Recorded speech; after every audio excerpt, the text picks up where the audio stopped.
Hello, thank you for joining me in this video Bible study as we are going to continue in our series on spiritual giants of the Bible. And we have been noticing several spiritual giants throughout the Bible.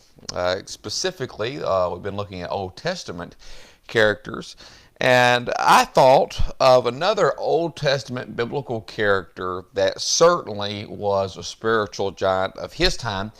And I wanted to mention a few things about him and make some applications for us today. And this kind of follows along the lines of what we've been studying with that of Daniel, Hananiah, Mishael, and Azariah in the book of Daniel as we think back to history here. And so what we're going to be looking at, or who we're going to be looking at, is that of Nehemiah. And there's a lot to that of Nehemiah. And I just want to pick a few lessons out of here, some applications for us as we study about this great spiritual giant of the Bible here. Now, just recently in our studies about Daniel, Hananiah, Mishael, and Azariah, I had mentioned that during the reign of King Nebuchadnezzar, God's people had been taken into captivity by the Babylonians due to their sinfulness. And during such a siege, Jerusalem was in ruin. The walls were lying in shambles. The Persians, of course, then came along and conquered the Babylonians, and God's people started making their way back to Jerusalem. Now, however, Nehemiah remained as to serve as a cupbearer to King Artaxerxes, which was the king of Persia at that time.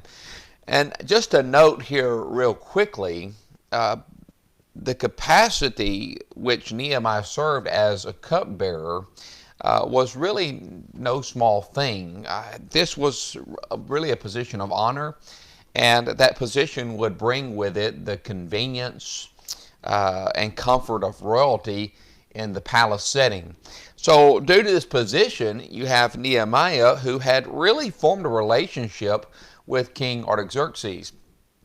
And so while serving there, Nehemiah received information about those who survived the captivity. And I want you to follow along in Nehemiah as we kind of work our way through the first chapter, second chapter, and we'll be looking mainly at chapter 6 here in just a moment once we get some background here and working our way up to where we are going to initially study for our text again in the book of Nehemiah. So look at Nehemiah chapter 1 there, and what we see automatically is that Nehemiah is receiving information about those who survived the captivity, and again concerning Jerusalem.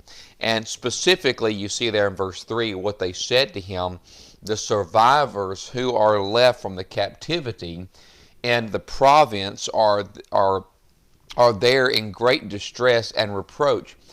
And they go on to say in the latter part of verse 3 that the wall of Jerusalem is also broken down and its gates are burned with fire. And so the information, as you note even in verse 4, that it was definitely distressing to Nehemiah, so much so that Nehemiah sat down, it says, and wept and mourned and praying for many days, and he said, I was fasting and praying before the God of heaven. So Nehemiah is in apparent great distress. It was something that completely consumed him. It showed all over his face. The king, Artaxerxes, recognized that Nehemiah was in great distress, and the king asked Nehemiah why his face was sad. And again, recognizing such sorrow that Nehemiah had in his heart. I mean, you see that in chapter 2 and verse 2. That the king said to Nehemiah, why is your face sad since you are not sick? This is nothing but sorrow of heart. So the king recognized this about Nehemiah. And so Nehemiah goes on in verses 3 and 4 to explain to the king. First of all, he says, may the king live forever. But he says, why should my face not be sad when the city, the place of my father's tombs, lie waste and its gates are burned with fire? Then the king said to me, what do you request? And so it says, so I prayed to the God of heaven. It's Nehemiah saying there. And so the king, finding out about what was bothering Nehemiah, he wants to know, hey, well, what can I do? What do you request? And of course, Nehemiah, interestingly, I want to point out here that he goes to God in prayer at that moment. He said, so I pray to the God of heaven.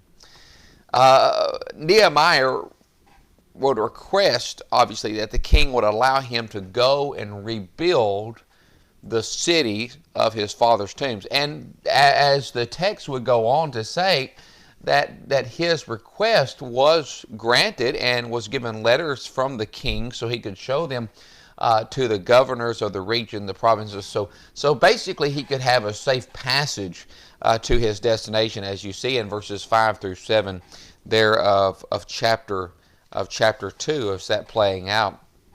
He said, if it pleases the king and if your servant has found favor in your sight, I ask that you send me to Judah, to the city of my father's tombs, that I may rebuild it. Then the king said to me, the queen also sitting beside him, how long will your journey be, and when will you return? So it pleased the king to send me, and I set him a time. Furthermore, I said to the king, if it pleases the king, let letters be given to me for the governors of the region beyond the river, that they must permit me to pass through till I come to Judah. So we definitely see that the king is making all kinds of provisions for Nehemiah to be able to have that safe passage to go and do as Nehemiah has requested. But the one condition was that Nehemiah had to return to Persia when the task was completed. So Nehemiah travels to Jerusalem, and he's able to see with his own eyes that report that was given to him, as we saw in chapter 1. And so he sees the wall of Jerusalem just lying there in shambles, and he sees those walls broken down. You look at verse 13. He says, and I went out by night through the valley gate to the serpent well and the refuse gate, and viewed the walls of Jerusalem which were broken down, and its gates which were burned with fire. He sees this. And as Nehemiah then goes on in verse 17, as we work our way again to our chapter that we're going to be mainly studying, but chapter 2 and verse 17, he says, he said to them, you see the distress that we are in, how Jerusalem lies waste and its gates are burned with fire. Come and let us build the wall of Jerusalem, that we may no longer be a reproach. Now, as you think about the resolve that Nehemiah had, it just amazes me. And again, Nehemiah is certainly a great spiritual giant of his time. Look at the leadership that he's taking in this task, and even his request to the king, and his deep conviction that he had that there was a task that was before him. It was aching at his heart that he needed to do something. And so he is there. He has got it lined out here. He is telling them, we're going to build the wall of Jerusalem so we may no longer be a reproach. So that's what he had his mind set on, and things are going the way that Nehemiah would have them go. And again, he tells the people that it was not just his idea, but the Lord's. And with the challenge before them, the people said in verse 18, look at that. Look what the people said. I told them of the hand of my God which had been good upon me, and also of the king's words that he had spoken to me. So they said, let us rise up and build. Then they set their hands to this good work. Now, As we worked our way through chapter 1 and chapter 2 here, I mean, everything does seem to be going well. Everyone seems to be on the same page. That's always important when we're taking a task at hand. But as you go on in the following verses, we find real quickly that there were those who did not particularly care for Nehemiah's plan, and specifically to rebuild. That's not something that they cared for. And so these individuals would truly be the resistance. They would be the opposition that Nehemiah would have to face. So with the thought of Jerusalem being rebuilt and the walls constructed, such would mean that power would be regained, and the walls lying in ruin actually made those who were in opposition just happy. They were very content with the walls just lying there in shambles and such. So they didn't want to see it. So they have to come up with a plan, and we're going to see that as we see in verse 19 even, as the text continues there, that we have those that are identified as the opposition to Nehemiah. It says, but when Sanballat the Horonite, Tobiah the Ammonite official, and Geshem the Arab heard of it, they laughed at us and despised us and says, what is this thing that you are doing? Will you rebel against the king? So you can kind of see the mockery, the kind of scoffing that's going on here by these opponents, again identified as Sanballat, Tobiah, and Geshem. And as you go through the scriptures, you really see Sanballat as being kind of the organizer of this great resistance against Nehemiah as well as the Jewish people. So during the construction process, even, there is so much resistance that Nehemiah and his fellow laborers faced in great attempts to interfere with the work that was being accomplished. You have spies that were sent. You have rumors that were being coordinated. You have attacks that were being devised. And you can really get a glimpse of how dangerous and how serious the situation was by looking in chapter 4 and verse 17. Let me pull that one up there. Chapter 4 and verse 17, of course, prove all things according to God's word, not DJ's. So look at chapter 4 and verse 17. Look what you find. That those who built on the wall and those who carried burdens loaded themselves so that with one hand they worked at construction and with the other held a weapon. You see that? They held a weapon. The work continued to progress through all of this. They just had to, well, do it one-handed while they held a weapon on the other hand. So you can definitely see that there's some challenges that they're up against. But I'm very amazed and astonished, encouraged even though, for the work that these individuals were willing to do under such difficult, trying circumstances that they were facing. So as we worked our way up, I want us to get into chapter 6 because that's kind of where we're going to be looking for the remainder of our study. Because I'm thinking about the spiritual giant that Nehemiah was in his time that really speaks volumes to us today and really gives us some things to consider about how we can be a spiritual giant even in our time today with some of the things and obstacles that he found himself up against. But again, his character and how he handled those situations truly made him, again, the spiritual giant that he was. So in chapter 6, as you get your Bibles open there to chapter 6, we find that the wall has been rebuilt to the very point that there were no breaks left in it. And you notice in chapter 6 and verse 1, Now it happened when Sanballat, Tobiah, Geshem the Arab, and the rest of our enemies heard that I had rebuilt the wall and that there were no breaks. See, there are no breaks left in it, though at that time I had not hung the doors of the gates. So there's no breaks left in the wall. But as Nehemiah records, well, they had not been able to hang the doors in the gates. So there was still some work to be done. And with such, those who have been opposing the good work came to realize that such opposition did not really have the desired effects that they had hoped for. And so in the 6th chapter of Nehemiah, Sanballat determines now to simply be more subtle, not to be so open, not to be so apparent in his resistance and opposition, but now simple interferences in an attempt to divert Nehemiah's attention from the task that Nehemiah had set out for.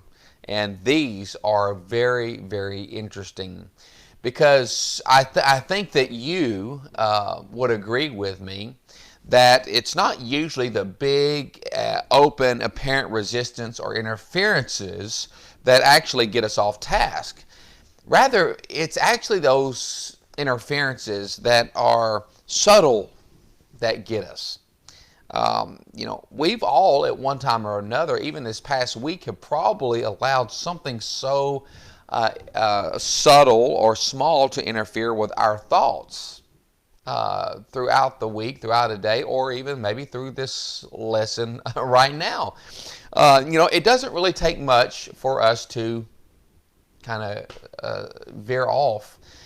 And I believe we find that the schemes that are being implemented by that of Sanballat, Tobiah, and Geshem, and the rest of those who were opposers and enemies of Nehemiah and the Jewish people are still common even today to interfere with our connection, our relationship with God and the work that He has for us to do. And so I want us to take some lessons away from this in this study.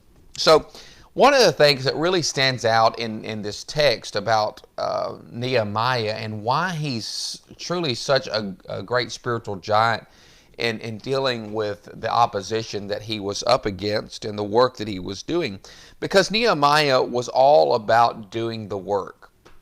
He was all about doing the work. And he is another one. We think about like Daniel, and we think about how Daniel had purpose in his heart and how he had set his mind. And when you look at someone who is so intense with the work that they have,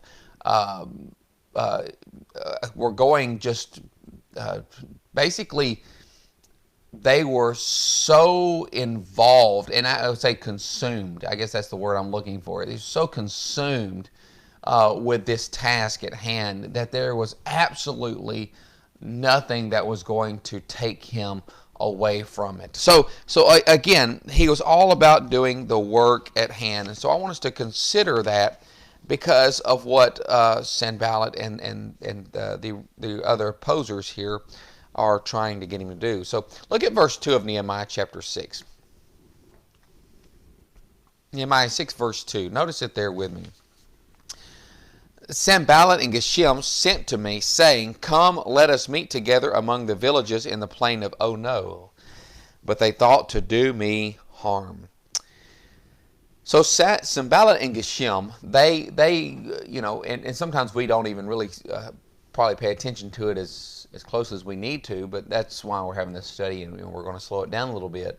It's one thing just to read it and just say, well, okay, they sent to Nehemiah. And basically, they were wanting to have a meeting, weren't they? Well, let's have a conference. We need to spend some quality time together. We just need to discuss exactly what's going on here, right?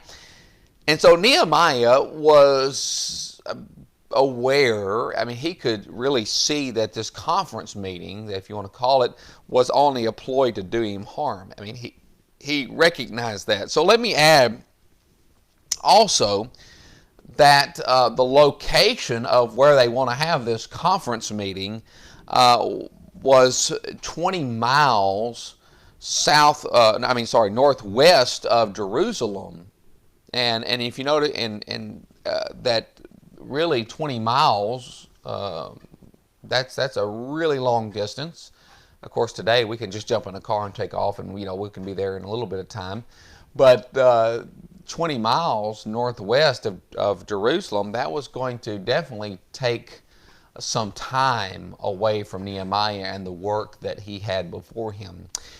So what you see in verse 3, though, that Nehemiah, recognizing really what they were plotting here, Nehemiah, he just sends messengers to Sanballat and Geshem saying, I am doing a great work so that I cannot come down. Why should the work cease while I leave it and go down to you? What a classic response. What an amazing response from this great spiritual giant. And we even find that Sanballat and Geshem sent Nehemiah the same message 4 times. 4 times he does this, okay? They do that. And they are what we would call persistent fellows, okay? But verse 4, Nehemiah says that he answered them in the same exact way.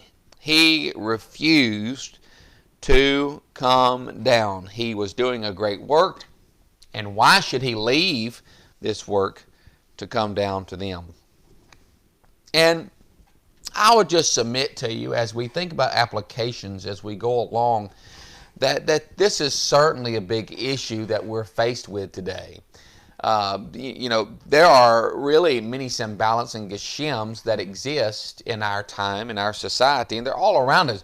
Nehemiah was doing, as he stated in verse 3, a great work. He was doing really a wonderful work. And so he just absolutely refused to come down. Now, we could make a list today, a list of things that God would have us to be doing in our lives. And my friends, that when we think about the Lord's work, there is no greater work than the Lord's work. It is His great work. And the Father's business that He would have us to be about, just like Jesus was, as He told His own parents in verse 3, and at the age of 12,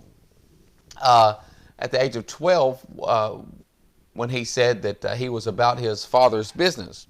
And thinking about what Nehemiah says in verse 3, I mean, that is a strong statement that I am doing a great work and I cannot come down. I cannot. You can see absolute resolve there. Now, I would submit to you what about us being about our Father's business today and nurturing our own children? There are many avenues that we could look at this in. There's a lot of areas that we can, but I think that this is a one that is a prime one that we definitely need to look at and consider in our minds. As Ephesians 6 and verse 4 says, and you fathers, do not provoke your children to wrath, but bring them up in the training and admonition of the Lord. And I thought about even the work that we have before us, not only as parents to our children, but thinking about us as men and women and all of what goes into the training and all of these things that we are told to do. And it led me to Titus chapter 2 and verses 1 through 8. And I want you to read that with me as well. Look what is being stated there. Titus 2, beginning in verse 1 down through verse 8. But as for you, speak the things which are proper for sound doctrine, that the older men be sober, reverent, temperate, sound in faith, in love, in patience. The older women likewise, that they may be reverent in behavior, not slanderers, not given to much wine, teachers of good things, that they admonish the young women to love their husbands, to love their children, to be discreet, chaste, homemakers, good, obedient to their own husbands, that the word of God may not be blasphemed. Likewise, exhort the young men to be sober-minded in all things, showing yourself to be a pattern of good works, in doctrine showing integrity, reverence, incorruptibility, sound speech that cannot be condemned, that one who is an opponent may be ashamed, having nothing evil to say of you. Friends, when you look at that, I thought about the fathers and mothers today. My friends, I am a father. And Christians even all around who are leaving the wall. Who are leaving the wall. Leaving the wall to go to the plain of oh no. And I would say it an oh no. And that's representative of the worldly things. It's a very dangerous. We have responsibility as parents. As I mentioned, I'm a father. As you think about our responsibility as Christians and the role and the responsibilities that God has given us, that we do not need to leave the work that we have to do, leaving the wall to go to the plain of oh no, where much harm is intended, where much corruption and evil influence exists. God is telling us today through His Word, stay on the wall. Remember that you are doing a great work, and you, and I'm speaking for myself, okay, cannot come down. We cannot come down. And we can make a list that could go on and on and on and on, but we cannot allow this interference to come into our lives, because even though it may seem subtle to simply talk rather than do, it's very dangerous. It's very dangerous. And we need to be very, very careful about that. So there's no time to take a stroll in the plain of oh no. There is too much work to be done. And going to that plain of oh no, into those things that are representative of the worldly things of this world, of this life, it will only bring us harm in the end. It is representative of that which interferes with our relationship with God and the work that He has for us to do.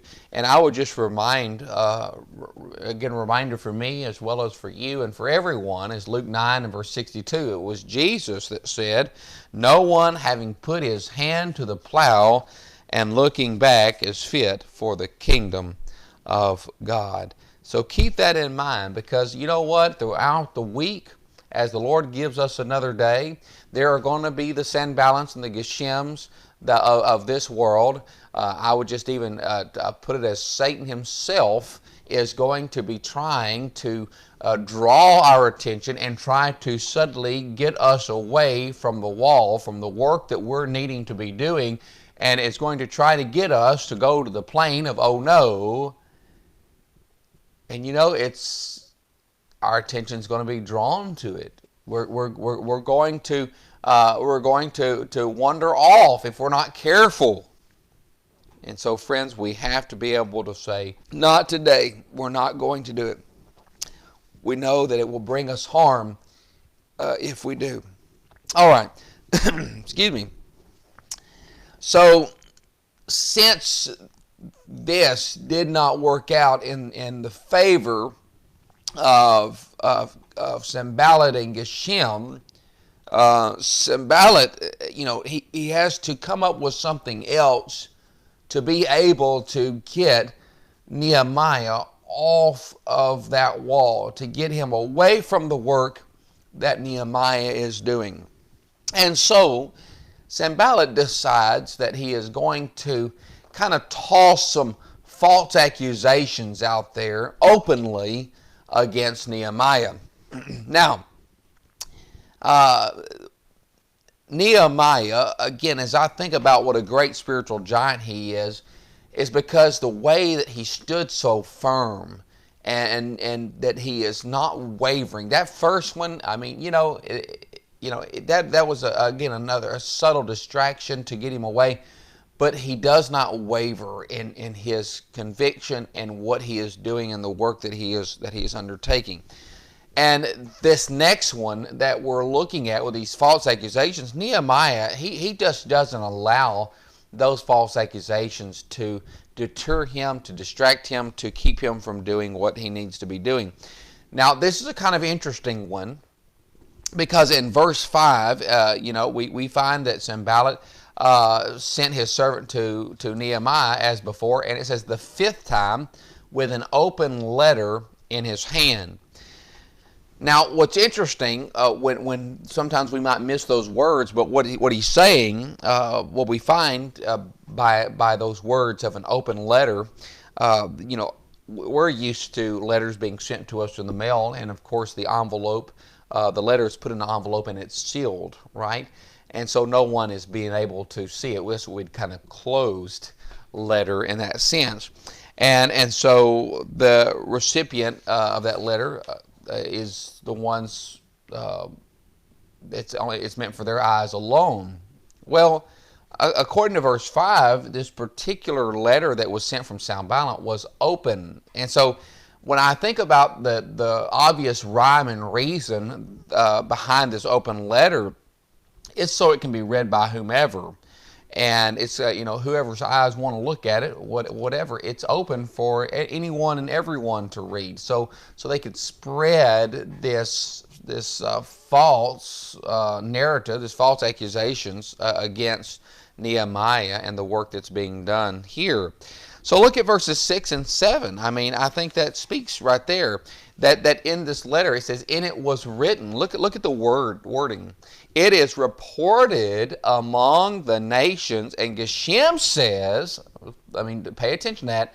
Geshem says that you and the Jews plan to rebel. Therefore, according to these, look at that, rumors, you are rebuilding the wall that you may be their king. Verse 7, "And you have also appointed prophets to proclaim concerning you at Jerusalem, saying, there is a king in Judah. Now these matters will be reported to the king. So come, therefore, and let us consult together." As I mentioned, this guy's really, they're some persistent fellows, okay? They're persistent.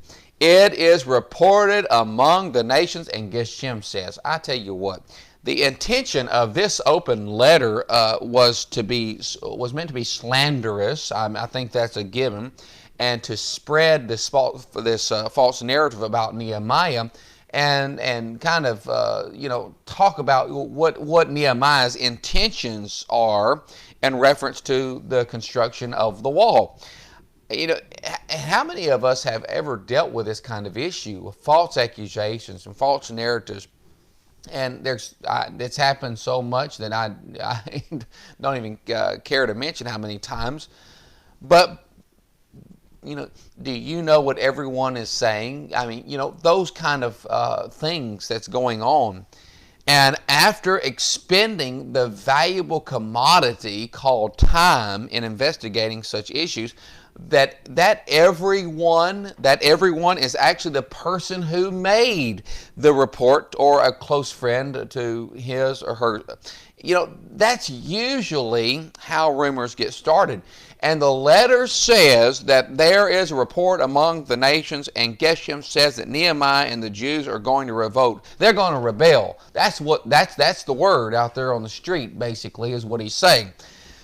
But did you notice that the letter's sole intent was not to get Nehemiah to understand or comprehend that the plan to rebel or revolt was a bad idea, and that he shouldn't do that? The open letter, the intent was to openly spread this false narrative, this false accusation and rumor. Nehemiah was not planning some type of coup. This was all an effort to interfere with the work that Nehemiah was accomplishing, what Nehemiah was doing. And Nehemiah, again, the great spiritual giant that he is, his mind is set on what he is doing. And look what he does in verse 8 and 9. Look what he does. "Then I sent to him, saying, no such things as you say are being done, but you invent them in your own heart. For they all were trying to make us afraid, saying their hands will be weakened in the work, and it will not be done. Now therefore, O God, strengthen my hands." Now, I will submit to you that verses 8 and 9 is not a reflection as to how these types of things are handled today. Okay, that's just not the usual way of our time. It usually sounds something like this: Oh, no, no, no, no, no. Surely that's not the case. They did not just make that rumor. They did not say that against me. Sanballat, Geshem, surely they didn't go there, and then of course it's usually followed up by tracking down all of these rumors, and getting it all straightened down. Of course, maybe there's a little vengeance on the side here. That's usually how that goes. Nehemiah, though, is amazing. Again, a true spiritual giant here, and the way that he responded. He just makes a very simple statement. He says, no such things as you say are being done. You invent them in your own heart. And then, after making such a very simple and plain statement, he goes to God in prayer, and he asks the Lord for his hands to be strengthened. And what does Nehemiah do? He continues the work that he is doing. He does not leave the wall. He does not leave the work that he is doing. Nehemiah made a quick note just to go ahead and deny the accusations, and then just petitions God in prayer, and then back to work. I think that we can learn great lessons even in this second point here, because there are folks in the world today that are that will say all sorts of negative things and will make up all sorts of rumors that are not true, and we can, like Nehemiah, say, nope, that's not what I'm about. That's not what's going on here, and we can pray about it, and we can continue with the task that we have before us.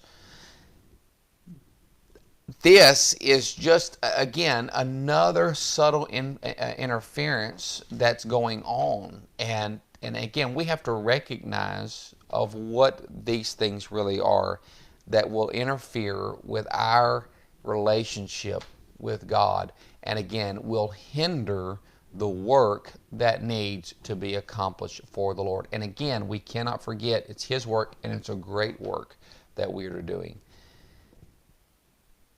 And when I think about Jesus, such a great example, and really the ultimate example of this, he didn't allow those who made false accusations against him. A lot of rumors that were stirred up about Jesus, weren't they? To get in the way of his purpose and plan that God had for him. He didn't allow it. And again, that's something we certainly need to take away in this lesson, and even from the life of Christ. But let me go ahead and mention this one as we are going to wrap up the study with this one. Nehemiah is, again, standing strong and sturdy. His conviction, he is, again, not wavering, as we see, with all of this constant, just back and forth. They Sanballat and Geshem and Tobiah, they're just continuing to persistently, irritate him, basically. But Nehemiah is not responding in the way that they want him to do. They want Nehemiah to react. Nehemiah is not going to do that. Nehemiah is, again, going to keep his hands to the plow, if you will. He's going to continue to keep on with his work. And so what you see in this text in verse 10, look what he says look what happens in verse 10. Afterward I came to the house Shemaiah, the son of Delaiah, the son of Mehetabel, who was a secret informer, and he said, let us meet together in the house of God within the temple, and let us close the doors of the temple, for they are coming to kill you. Indeed, at night they will come to kill you. Look what's going on. It's like, whoa, wow, we got some intense stuff going here now. Shemaiah here was some type of prophet that Nehemiah met with. And the advice that Shemaiah gave Nehemiah was for them to go to the temple and basically hunker down. We've got to go and we've got to hide out in the temple for protection. Shemaiah tells Nehemiah that they are going to kill him. I mean, what seemingly seems like a plan and advice that would save Nehemiah's life. On the surface, it may seem that way. But coming from Shemaiah, seems like the words are sound. However, we have to ask a question here. Who was allowed to enter inside the temple? Priests were, weren't they? Priests. Was Nehemiah a priest? No, he was not. And so by doing so, Nehemiah would have committed sin. And as you look at verses 11 through 13 even, look at verse 11 through 13. And I said, should such a man as I flee? And who is there such as I who would go into the temple to save his life? I will not go in. Then I perceived that God had not sent him at all, but that he pronounced this prophecy against me because Tobiah and Sanballat had hired him. For this reason he was hired, that I should be afraid and act that way in sin, so that they might have cause for an evil report, that they might reproach me. What Nehemiah noticed here is he points this out, that this would lead to, by following Shemaiah's advice, it would lead to some serious inquiries regarding his leadership capabilities by following such advice. And Nehemiah could see really the error in Shemaiah's counsel. And so he disregards Shemaiah's advice that was in opposition to the Word of God.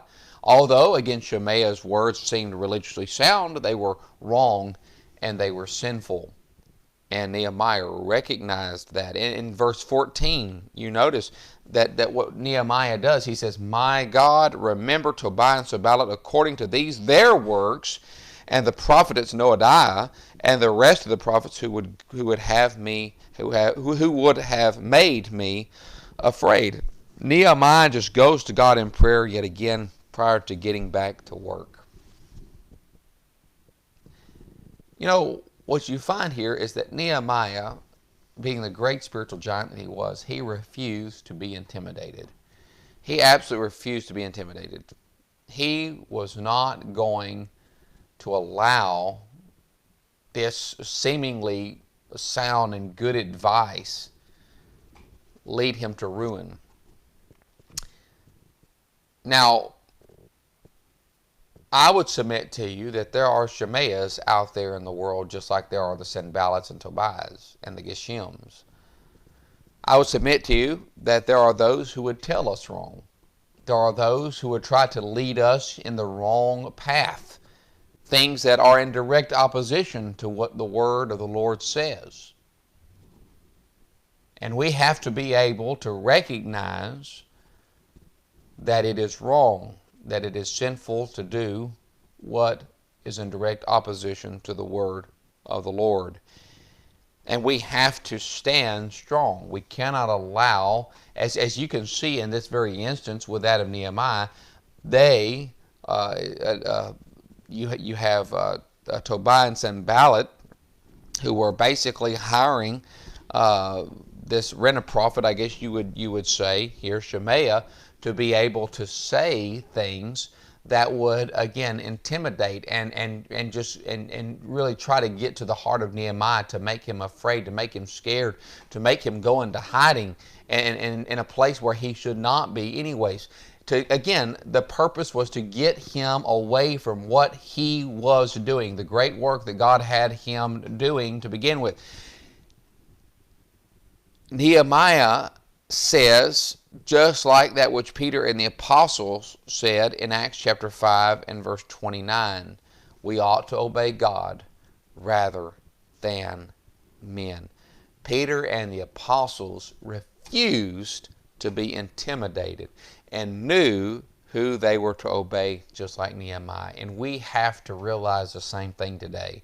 We have to stand for the truth. We have to stand for what is right. That is the word of the Lord and His word alone. We have to do that. And again, we look at these and we say they're so subtle. But Nehemiah, again being the great spiritual giant that he was able to perceive these things. He was able to notice that they were just trying to get him away from the work. Now, through all of these subtle interferences, as we conclude our thoughts on what's on the latter part here of this text here, the work continued. The work continued. These subtle interferences, although that these subtle interferences actually do work today for many Christians and get them away from the wall and take them to the plane of oh no, and all sorts of things, and even lead them into false things, but with Nehemiah, it didn't happen again, because again the spiritual giant that he was of his time, his strong conviction, his unwavering willingness that he had to do the work and set his mind to do it, the work continued. And as you notice in verse 15, notice verse 15 of Nehemiah chapter 6 and what happens here. So the wall was finished on the 25th day of Elul in 52 days. The wall, if you again think, that encircled the city of Jerusalem was repaired. It was rebuilt in only 52 days. 52 days. Notice verse 16 now. Verse 16. And it happened when all our enemies heard of it, and all the nations around us saw these things, that they were very disheartened in their own eyes, for they perceived that this work was done by our God. My friends, their enemies were very disheartened, and they came to the very point. And again, this is a key thing of what we have noticed and thread of all that we have been noticing in our character studies and in these spiritual giants. Okay, we've noticed this over and over again, just as in this case, that those who observed the work that was going on, they acknowledged that the work had been accomplished with the help of God. Daniel was delivered. Why? Because he believed in his God. Because God is the one who's able to deliver. Right? Hananiah, Mishael, and Azariah, God delivered. Many, many examples. And look what the king Nebuchadnezzar observed. Look at what the king Darius observed. They observed these things with their own eyes. And now the people here have observed with their own eyes of the work that had been accomplished with the help of God. My friends, let me submit to you that the wall of Jerusalem, it did not construct itself. It was built by people. It was built by people who were committed to the purpose, and with such resolve made the statement, as we saw in verse 18 of chapter 2, let us rise up and build. And they set their hands to this good work. And as the enemy watched and observed their diligent efforts, they tried their best to interfere with those efforts, but their resolve, their determination, Nehemiah, again, and the great leader that he was, and again, the spiritual giant that he was, you know what they were saying? Hand me another stone. Hand me another stone. And as the enemies observed and acknowledged, such work was accomplished with the help of God. My friends, we need to start saying yes to God, to those things we know we need to be doing according to the Word of the Lord. We need to get busy doing the things that God would have us to do and put it as priority number one. We've got to do that. And like Nehemiah, we need to say no to all of those external interferences that are out there in the world. All those Tobiahs, Sanballats, Geshems, we got to say no to them.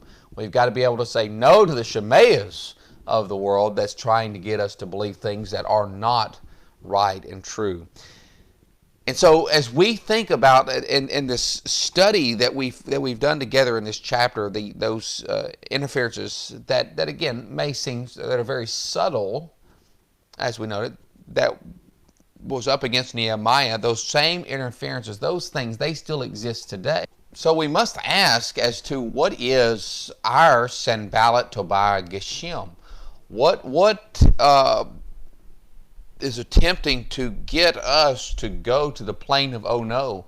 What are those subtle interferences that's trying to get us away from the work that we are to be doing, this great work that we are to be doing for the Lord.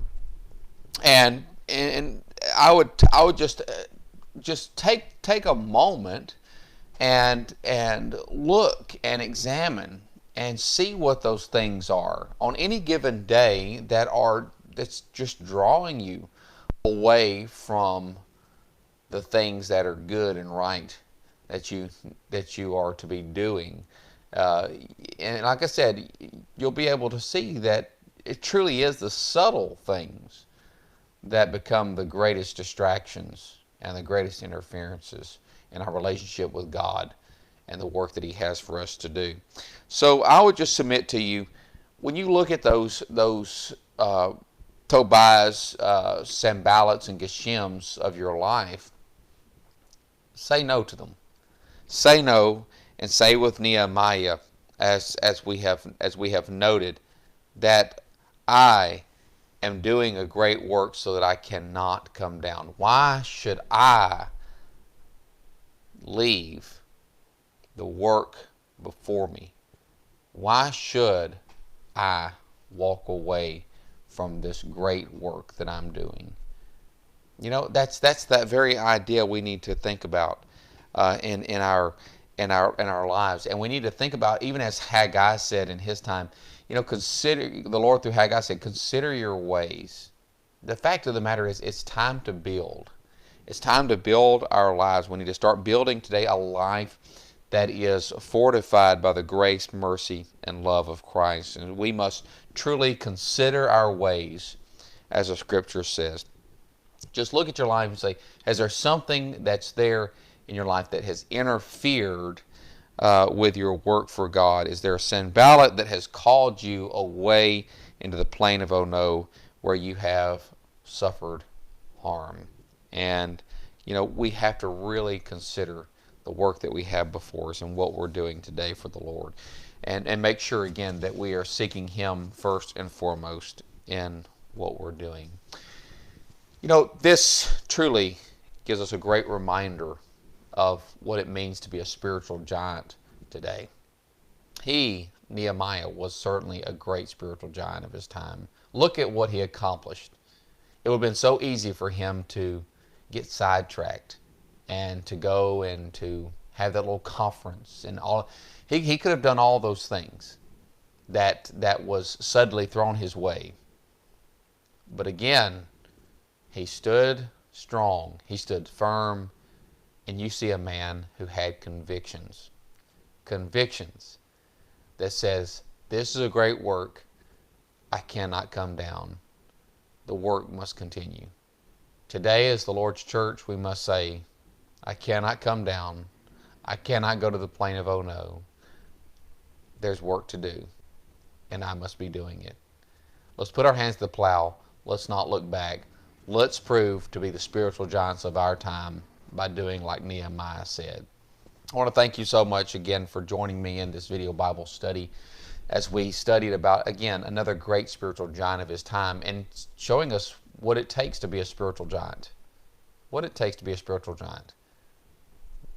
Very thankful for Nehemiah and the great example that he led, and the great example that we have before us today as we read the Scriptures and can learn from them. I hope you have a wonderful day, and God bless.